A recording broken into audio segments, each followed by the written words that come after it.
कवनी चिरैया के हरियर पखिया हो, कवना चरित्र दुनो ठोर। कवनी चिरैया के मधुरी बचनिया हो, बोलली सहरिया के बीच। सुगवा चिरैया के हरियर पखिया हो, रामचरित्र दुनो ठोर।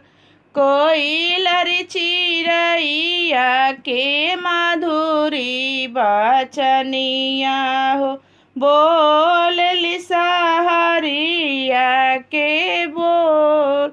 धाऊ तू नहुआ हो, धाऊ तू बरिया हो, पकड़ी ले आवहूँ कोइलरी चिरैया हो। किया राजा मरिहानी किया गरिया, किया राजा देश से निकाल। दसही माह मोहि नग्र